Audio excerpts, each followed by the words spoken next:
kita mulai, Pak. Assalamualaikum warahmatullahi wabarakatuh. Alhamdulillah. Alhamdulillahi nahmaduhu wa nasta'inuhu wa nastaghfiruh wa na'udzu billahi min syururi anfusina wa min sayyiati a'malina. May yahdihillahu fala mudhillalah wa may yudlil fala hadiyalah. Wa asyhadu an la ilaha illallah wahdahu la syarikalah wa asyhadu anna Muhammadan abduhu wa rasuluh la nabiyya wa la rasula ba'dah. Allahumma shalli wa sallim ala nabiyyina Muhammad wa ala alihi wa sahbihi wa man tabi'ahu ila yaumil qiyamah, amma ba'd.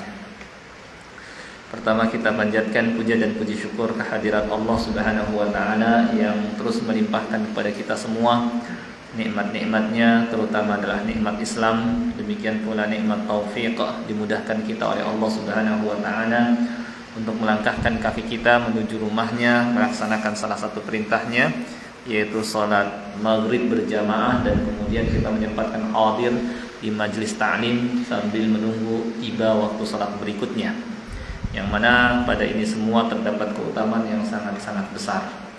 Salawat dan salam tidak lupa kita sampaikan kepada Nabi kita Nabi Muhammad sallallahu alaihi wasallam, kepada keluarganya, para sahabatnya, dan orang-orang yang mengikutinya hingga hari kiamat. Masih mempelajari perjalanan setelah kematian, karena memang Nabi kita sallallahu alaihi wasallam memerintahkan kita aktiru dzikraha dimil ladzat. Perbanyaklah mengingat pemutus kelezatan, ya. Hidup ini nikmat, lezat, ya. Bagaimana dalam hidup ini, ya, kita bisa bertemu dengan kawan, berkumpul dengan keluarga, bisa jalan-jalan, bisa menikmati pemandangan yang indah, bisa mengkonsumsi berbagai makanan yang enak, minuman yang enak, ya. Bisa berkunjung kepada saudara, ya, dan berbagai macam kenikmatan yang sudah bertahun-tahun kita rasakan. Tapi ingat, ada pemutusnya, yang setelahnya kita tidak merasakan lagi kehidupan itu, ya. Itulah kematian yang Nabi Shallallahu Alaihi Wasallam memerintahkan kita mengingatnya. Aktiru dzikraha dimil ladzat. Ingatlah pemutus kelezatan, kenikmatan itu semua, ya. Itulah kematian, yang mana kullu nafsin dha'iqatul maut. Setiap yang bernyawa, kita semua bernyawa, akan merasakannya, cepat atau lambat. Dan kematian itu sifatnya, ya, tidak melihat orang yang dijemput, ya. Tidak harus tua, yang muda pun bisa, dan tidak harus sakit, yang sehat pun bisa. Yang terpenting bagi kita adalah kita sudah punya persiapan, sehingga kapan saja maut menjemput kita dalam kondisi sudah siap, ya. Dan persiapan atau bekal yang terbaik yang harus kita siapkan, terbaiknya adalah takwa, ya. Wa tazawwadu fa inna khairaz zadi taqwa. Berbekallah karena sesungguhnya sebaik-baik bekal adalah takwa. Kenapa? Karena takwa Allah menjamin la khaufun alaihim wa la hum yahzanun.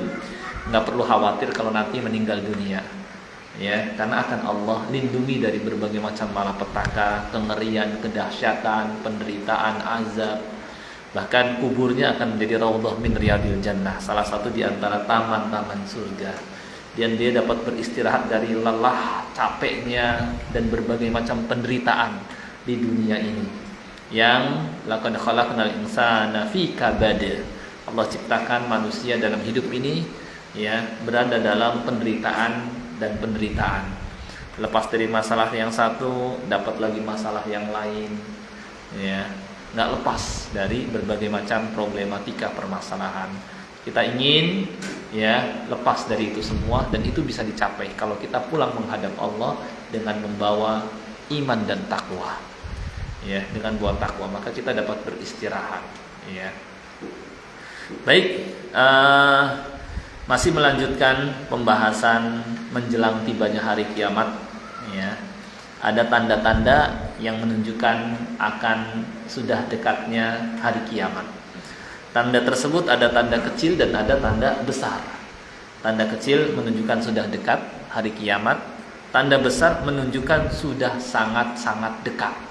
Dimana apabila tanda yang satu hadir, maka akan diiringi oleh tanda berikutnya secara cepat, seperti perumpamaannya. Kalau kalung itu ada manik-manik, ada bola-bola, ketika diputuskan kalung tersebut, maka keluarlah bola-bola manik-manik itu secara beriringan, secara cepat. Seperti itulah perumpamaan. Ketika tanda besar yang satu muncul, maka akan diiringi oleh tanda berikutnya dan berikutnya. Ya, kita masih membahas tanda-tanda kecilnya. Sudah kita pelajari sebelumnya bahwa di antara tanda kiamat itu bermunculan orang yang ngaku jadi nabi, dan itu sudah ada, ya, di dalam dan di luar negeri, gitu ya. Ada di luar negeri, ya, istilahnya di zaman dulu pun, zaman Rasulullah SAW, ya, zaman Abu Bakar, ya, siapa? Musailamah al-Kadzab, kemudian Al-Aswad al-Insi, Tulaihah, dan seterusnya. Sampai sekarang ada Mirza Ghulam Ahmad, ya, itu sudah muncul.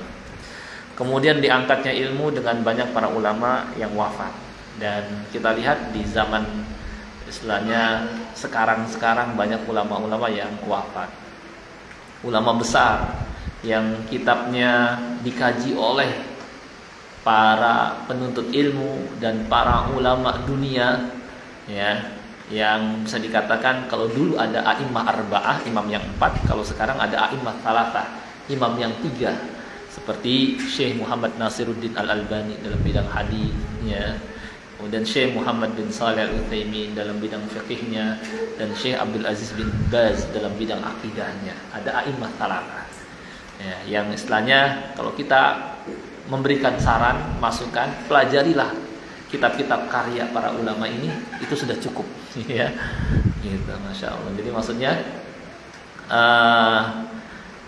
dan mereka telah wafat, ya, telah wafat dan berdekatan jaraknya. Kemudian setelahnya banyak para ulama yang wafat, ya, Syekh Sa'id Al-Qahtani, ya, kemudian juga Syekh Abu Bakar Jabir Al-Jazairi, ya, kemudian banyak para ulama yang wafat, ya.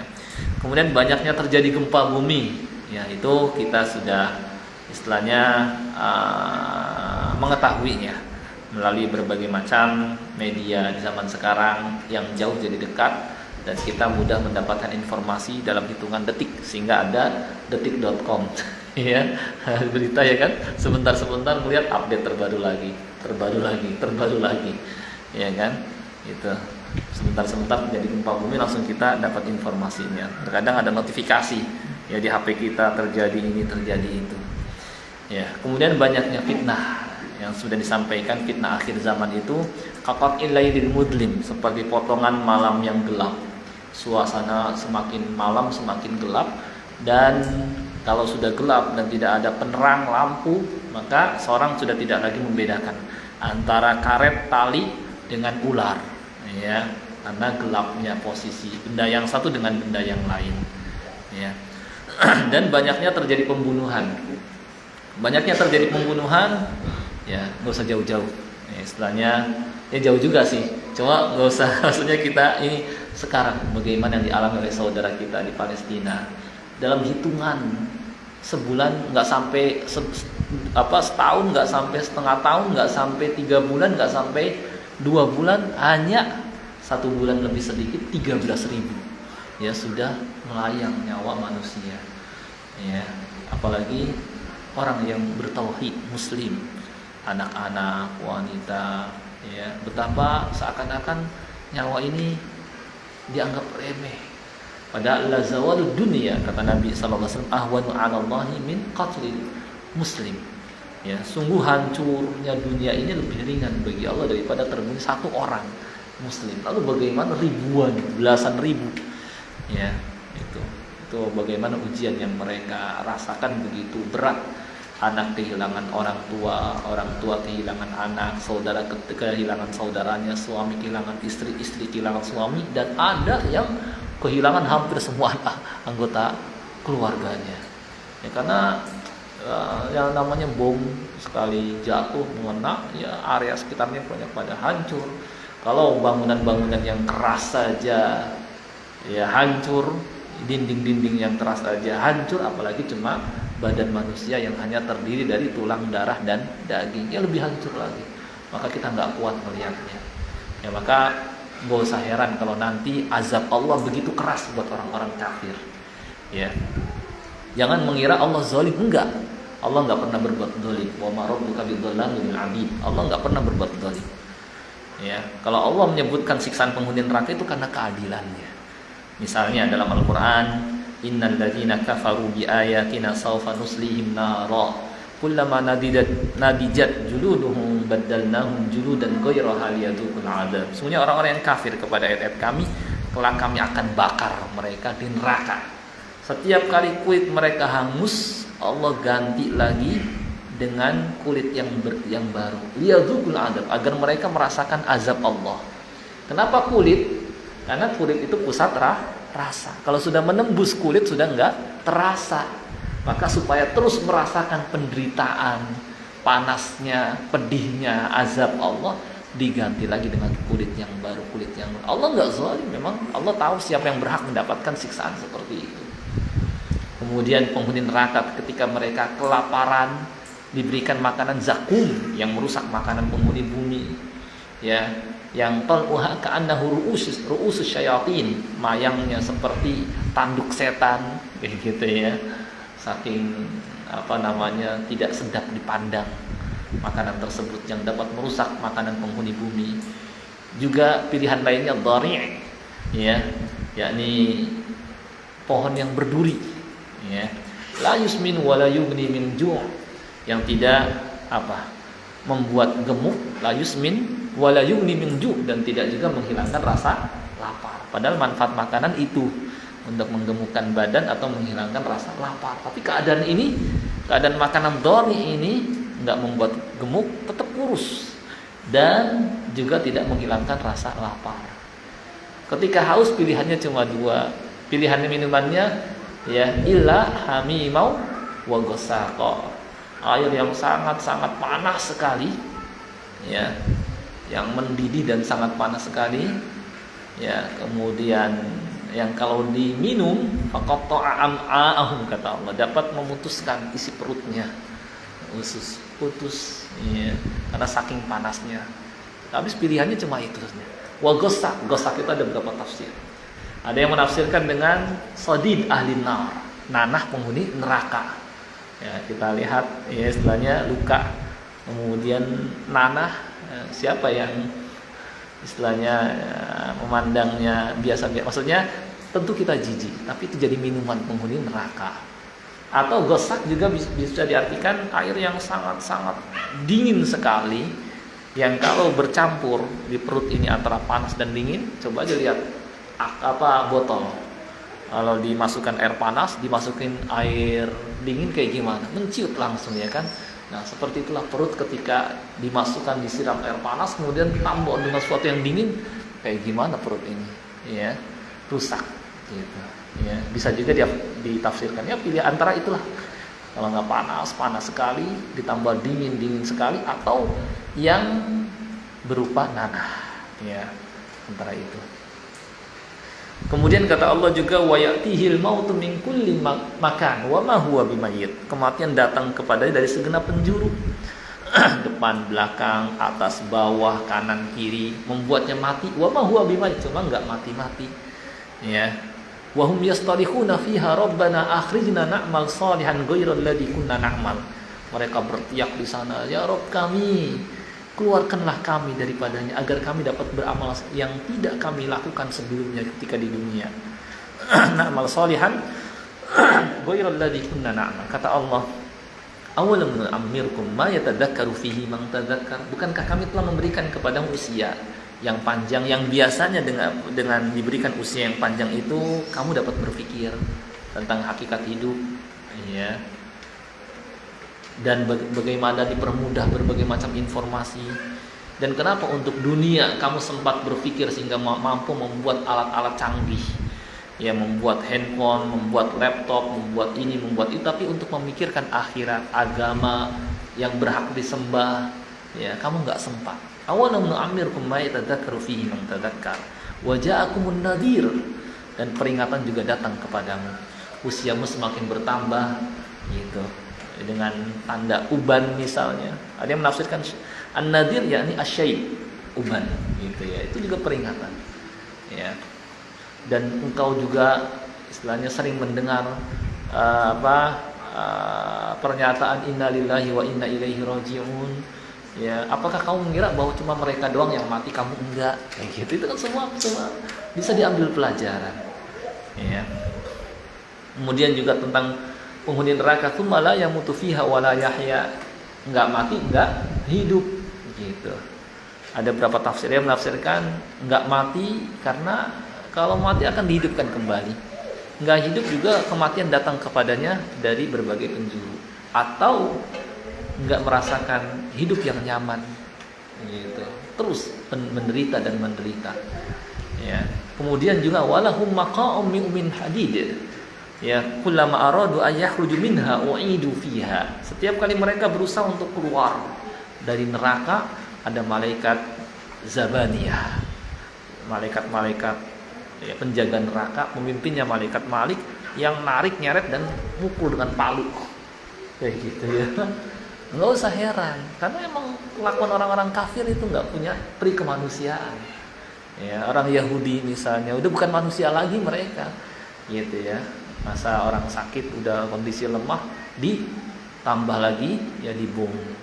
Keluar dari rumah sakit tembakin, di dalam dijatuhin bom. Gitu ya. Mau nguburin mayit dibom juga. Akhirnya nguburkan di tempat yang terdekat ya. Kemudian anak-anak, apa salahnya anak-anak, wanita juga, kemudian juga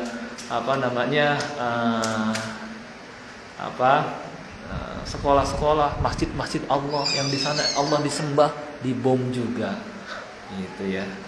Maka nggak usah heran kalau nanti Allah mengazab dengan berbagai macam itu, dengan berbagai macam hukuman, ya. Ketika pada hari kiamat, ketika itu tampak keadilan Allah Subhanahu wa taala dan manusia akan menyatakan waqilal hamdulillahi rabbil alamin. Kata Allah, wa taral malaikata hafina min haulil arsy. Engkau akan lihat malaikat nanti akan mengelilingi arsy ketika pengadilan sudah waqudiya bainahum bil haq, dan keputusan Allah sudah Allah putuskan. Ketika itu hakimnya Allah, pengadilan terbesar di alam semesta. Ya, semua dihisab, diminta pertanggungjawaban. Ya, dan ketika itu tampak ya, jelas keadilan Allah Subhanahu wa taala. Apa ucapan yang dikatakan? Waqila alhamdulillahirabbil alamin. Segala puji bagi Allah Rabbul alamin. Dan orang-orang enggak punya alasan lagi, memang betul mereka berhak disiksa, ngakui sendiri dan seterusnya. Ya, ini ya. Dan banyaknya pembunuhan ya. Apalagi kalau di suatu negeri enggak diberlakukan hukuman Allah ya, nyawa pun ya ringan ya. Kalau misalnya membunuh nggak dibalas dengan dibunuh juga, kisos, ya, maka kali cuma di penjara, kali cuma berapa tahun, setelah itu keluar, di penjara juga dikasih makan, bisa istirahat dari capek, akhirnya mempermudah membunuh manusia. Tapi kalau hukumannya dikisos, dihukum mati juga, orang akan berpikir 1000 kali atau 10.000 kali kalau mau ngebunuh orang lain. Dan bukankah itu keadilan? Kalau kita katakan kasihan kok sampai mau dihukum mati, kenapa dia nggak kasihan kepada yang dibunuh? Kan sama, gitu ya kan? Gitu. Dan lagi kemudahan Islam. Dan ini bukan hanya syariat umat Nabi Muhammad SAW, tapi syariat umat terdahulu. Bukan hanya syariat umat Nabi, umat Yahudi, Nasrani pun disyariatkan. Dalilnya firman Allah Ta'ala di surah Al-Ma'idah. Wa katabna alaihim fiha anna an-nafsa bin nafsi wal 'aina bil 'aini wal anfa bil anfi wal udhuna bil udhuni was sinna bis sinni wal juruha qisas. Dan kami tetapkan dalam kitab Taurat bahwa jiwa kalau dibunuh jadi dibalas dengan jiwa. Wal 'aina, mata juga mata, kemudian telinga wasin, gigi pun ada sama juga, wal juruha qisas, dan pada luka pun ada qisasnya. Gitu. Jadi bukan hanya itu dalam kitab Taurat. Berarti bukan syariat umat Nabi Muhammad SAW. Kalau mereka menyalahkan qisas, maka mereka nyalahkan kitab mereka juga. Itu. Kemudian juga ya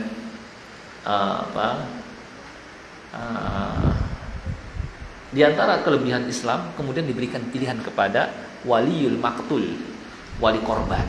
Mau maafkan boleh secara cuma-cuma. atau menerima diat juga boleh. Ya, menerima diat dengan diberikan 100 ekor unta atau senilainya, tinggal dikaliin aja 1 ekor berapa, dikali berapa miliar ya dapatkan ya. Gitu. Atau ratusan juta ya. Hampir gitu ya. Kemudian apalagi? Dan juga samping diberikan, kalau dulu di zaman Nabi Musa alaihissalam pilihannya kalau membunuh nggak ada pilihan memaafkan. Bunuh dibalas dengan bunuh. Kayak gitu kalau di zaman Nabi Musa alaihissalam. Tapi di zaman Nabi Muhammad SAW syariatnya dikasih keringanan, memaafkan boleh, menerima diat nggak apa-apa, balas bunuh juga boleh. Itu pun apabila pembunuhan amdan, dilakukan dengan sengaja. Kalau tidak sengaja, mirip sengaja, syibhul amdi, maka tidak diberlakukan qisas. Gitu ya. Dan seterusnya. Baik, itu di antara tanda kiamat banyaknya pembunuhan. Kemudian juga banyaknya umat yang memperebutkan kita. Ya, kemarin sudah saya sampaikan, yushiku al-umamu an tada'alaikum kama tada'al akalatu ila qas'atiha. Hampir saja tiba saatnya umat-umat bangsa-bangsa memperebutkan kalian sebagaimana ya para tamu memperebutkan makanan yang dihidangkan, pada nyomot-nyomot, pada ngambil-ngambil. Ya. Jadi pada mangsa seakan-akan kita jadi santapan.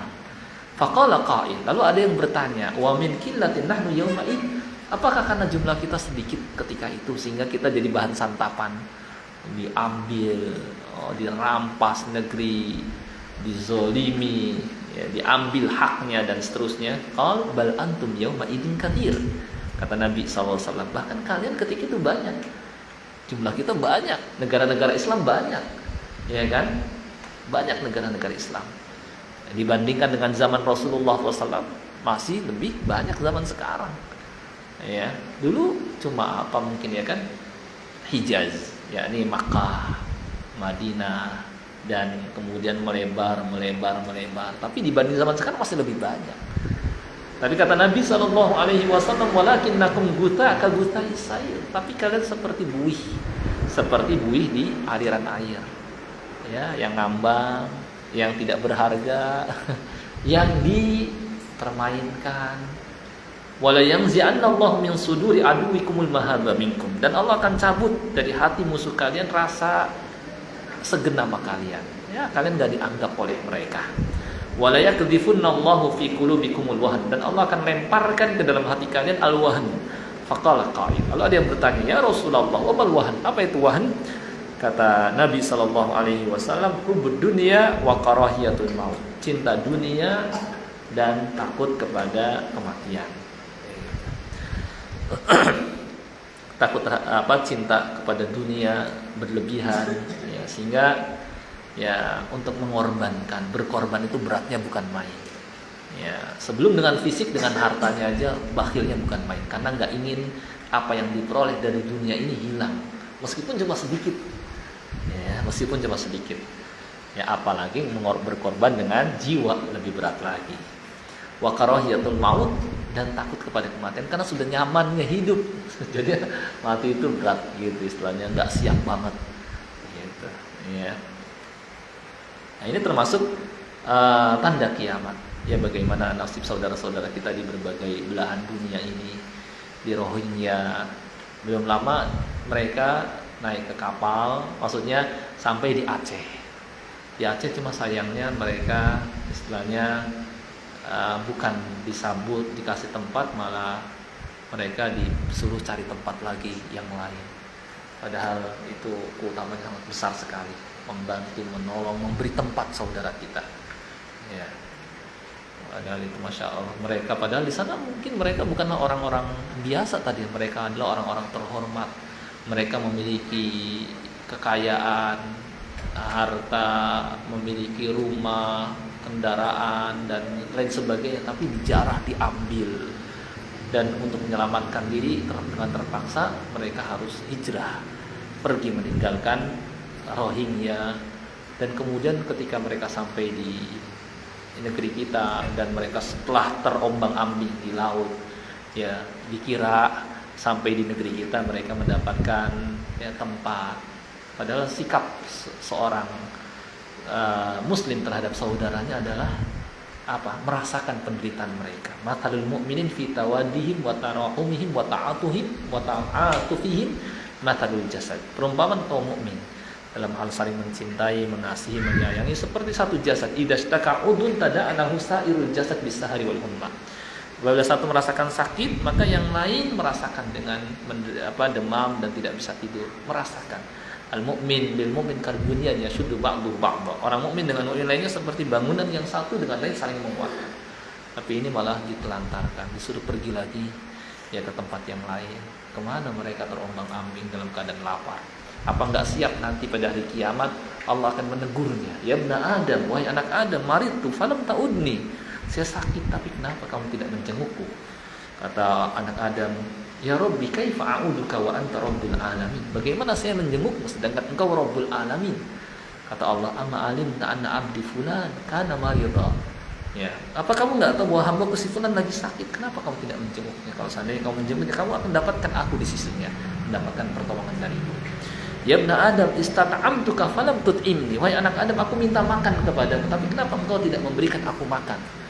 Kata anak Adam, kaifa ut'imuka wa anta rabbul alamin. Bagaimana aku memberikan engkau makan sedangkan engkau rabbul alamin? Kata Allah, apa kamu enggak tahu hamba si fulan kelaparan, ya, kehausan. Kenapa kau tidak memberikan? Maka sebagai balasannya Allah juga enggak peduli nanti pada hari kiamat. Minta pertolongan, bantuan saat menderita, ya dibiarkan. Karena ketika dirinya enggak bantu saudaranya. Gitu ya. Nah, ini yang kita khawatirkan karena ketidaktahuan. Ya, dan karena terkadang lebih mementingkan diri sendiri, ya, yang kaya tidak mau membantu, ya, dan seterusnya. Nah, ini banyak saudara-saudara kita yang menderita. Bagaimana juga di mana Uighur, ya, kemudian sebelumnya di Suriah, dan juga yang sekarang yang kita rasakan, maksudnya yang kita saat ini terjadi, yang kita ketahui seperti di Palestina.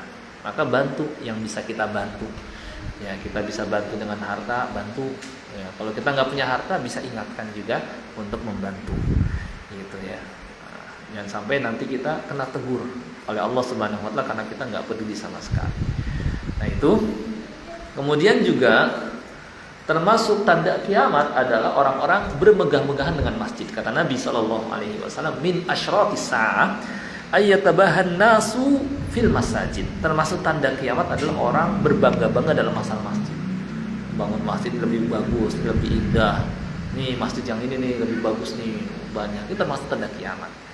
Dan menunjukkan bahwa memang kita tidak disyariatkan memperbagus gitu, tapi membersihkan iya, memakmurkan iya, membuat nyaman iya, tapi tidak disyariatkan menghias berlebihan, ya, itu tidak disyariatkan, gitu ya.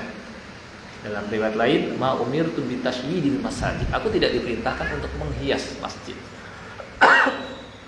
Ini termasuk tanda kiamat, dihias, dibuat bagus. Karena diinginkan bukan dihias, tapi adalah dimakmurkan. Dimakmurkan meliputi dari mulai dibangun. Setelah dibangun apa? Diisi dengan apa? Dengan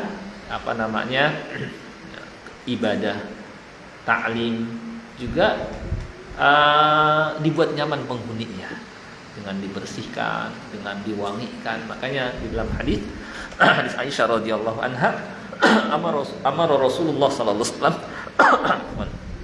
bibina'il masjid, ya, fidur wa antunadhaf wa antutayyab. Rasulullah SAW memerintahkan agar dibangunkan masjid di kampung-kampung dan agar masjid-masjid tersebut diwangikan, dibersihkan, diwangikan agar orang nyaman. Itu sudah cukup, ya. Nah, termasuk tanda kiamat nanti orang berlebih-lebihan dalam masalah bangunan masjid dan berbangga-bangga dengannya. Tuh. Kemudian munculnya wanita yang berpakaian tapi telanjang dan para algojo zalim. Dalilnya sabda Nabi sallallahu alaihi wasallam, sinfani min ahlin nar lam arahuma.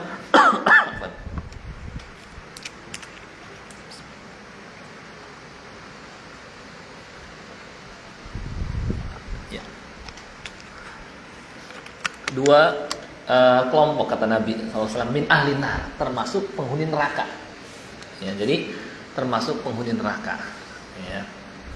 Kita enggak mentakyin orang per orang, tetapi menerangkan sifatnya saja. Kalau tetap terus seperti ini, dikhawatirkan bakal jadi ahli neraka. Tidak boleh kita mentakyin engkau anti bakal jadi ahli neraka karena pakaian nggak boleh. Iya, kan boleh jadi dia di akhir hayatnya dia bertobat, kemudian berhijab, boleh jadi. Gitu. Karena saya juga ada dulu mungkin dia orang terkenal lah pada masanya, bahkan artis bahkan. Kemudian Allah berikan hidayah, ya. Kemudian dia dapatkan tausiah terus dari saya, kayak gitu. Oh, syukran Ustaz. Padahal artis dulunya, kayak gitu. Cuma Allah berikan hidayah, makanya kita nggak boleh mentain. Boleh jadi di akhir hayatnya dia istighfar, taubat kembali kepada Allah. Cuma kalau dia tetap terus seperti itu dikhawatirkan, ya seperti yang disebutkan oleh Nabi SAW, min ahlin nar. Ya, lam arahuma qaumun lam arahuma qata. Ya, saya belum pernah melihatnya sama sekali sekarang. Maksudnya pada saat beliau, tapi bakal ada. Pertama, qaumun ma'ahum siyata ka'adnabil baqarah. Orang yang memiliki cambuk seperti ekor sapi, ya tribuna bihan nas, yang digunakan buat memecut orang. Kalau nggak mau nurut dicambuk, nggak mau nurut dipukul, dicambuk, gitu ya. Ini yang pertama, menunjukkan dia orang bengis, kejam, nggak mau nurut sama dia dicambuk. Ini penghuni neraka pertama. Yang kedua adalah wanisaun kasiyatun ariyatun mumiratun ma'ilat, ya. Perempuan yang berpakaian tapi telanjang, ya. Berpakaian tapi kayak orang telanjang. Ada berapa tafsir?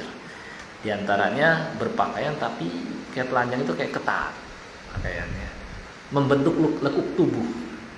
Dan itu ya sudah banyak, ya, perempuan-perempuan sekarang, ya, lagi bagaimana keluar dengan celana yang ketat, nyeplak bahasa kita, ya kan? Iya, bajunya nyeplak, celananya nyeplak. Itu khasiat ariyat, itu yang pertama. Atau yang kedua, transparan, tembus pandang. Apalagi kalau sudah begini tambah minim juga, wah, ya maka kerusakan di atas kerusakan, maksiat di atas maksiat. Dan ini pun terjadi, gitu ya. Ya sekarang bagaimana? Ya sudah bukan ini lagi, maksudnya ungkap jadi ma'ruf ketika orang-orang tidak mengingkari. Ya, dari mulai setengah betis naik ke sedengkul, naik lagi setengah paha, naik lagi di atas itu, ya seperti tidak mengenakan ya celana. Ya, kemudian pakaiannya pun pakaian anak SD dipakai, iya kecil, nggak menutupi. Ini kenyataan. Ya, ini lebih parah lagi, melebihi yang dikabarkan Nabi Sallallahu Alaihi Wasallam ini. Ya, dan itu kenyataan, sudah dikenyataan. Ru'usuhunna ka'asnimatil bukhtil ma'ilah. Kepala mereka ada yang mungkin jadi penyanyi, kemudian disanggul, dilibet-libet seperti punuk unta yang miring. La yadkhulunal jannah. Diancam Rasulullah SAW, mereka tidak masuk surga. Ini bukan berarti memang kekal di neraka, karena pelaku dosa besar akan dikeluarkan dari neraka. Tapi memangnya siap dalam waktu lama dipanggang di dalam neraka. Ya kalau dicuci di neraka dengan air, tapi dengan api, ya. Wala yajidna rihaha, dan tidak akan mencium wanginya saking dijauhkan dari surga. Wa inna rihaha dan sesungguhnya wangi surga itu, ya, padahal dapat tercium la yujad min masirati kadza wa kadza, dapat tercium dari kejauhan jarak sekian dan sekian, tapi ini saking dijauhkan. Nah, ini sangat dikhawatirkan. Makanya jangan ada niat istilahnya kalau yang anak ingin jadi artis. Cuma biasanya tontonan jadi tuntunan dan ingin seperti yang dilihat. Kalau yang dilihat artis, maka dia ingin suatu saat jadi kayak artis. Padahal dia memberikan contoh yang buruk ke tengah-tengah umat. Ya, memberikan contoh yang buruk ke tengah-tengah umat. Gitu. Padahal dalam Islam, man sanna fil Islam sunnatan sayyi'atan fa alaihi wizruha wa wizru man amila biha ba'daha. Siapa yang memberikan contoh yang buruk dalam Islam kemudian diikuti oleh orang lain, maka dia dapatkan dosa dia dan dosa orang yang mengikuti. Semakin banyak yang dirusak sama dia, semakin banyak nanggung. Dan ini disebut dengan dosa jariyah. Apalagi zaman sekarang ada alat untuk merekam video, dengan YouTube kah, Facebook kah, video kah, dan kemudian dilihat berkali-kali ya, sehingga diikuti oleh banyak orang. Nah, ini dosa jariah. Ya, bisa lama nanti disiksa di kuburnya karena banyaknya yang ikuti jejaknya. Gitu ya. Nah, ini jangan sampai seperti itu. Ya.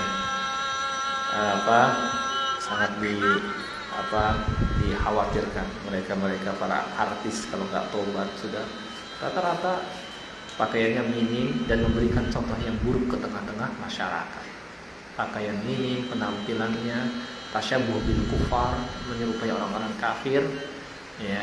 Nah, kalau mereka nggak bertobat ya harus siap min ahlin nar la yadkhulnal jannah, tidak masuk surga dan dijauhkan dari surga gitu, dan dikubur pun akan disiksa gitu ya.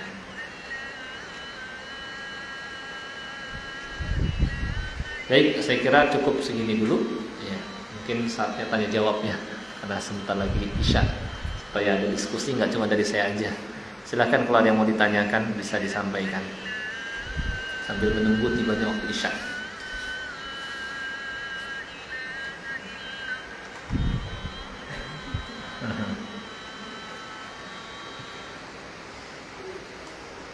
Supaya ada diskusi, nggak cuma dari saya aja.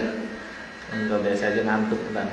Mungkin dengan adanya tanya jawab, diskusi, jadi hidup suasana dan ada tambahan wawasan yang baru. Memang masih banyak di sini, cuma nanti dulu kita bisa mungkin pertemuan selanjutnya. Gitu. Silakan Pak, kalau ada yang mau ditanyakan.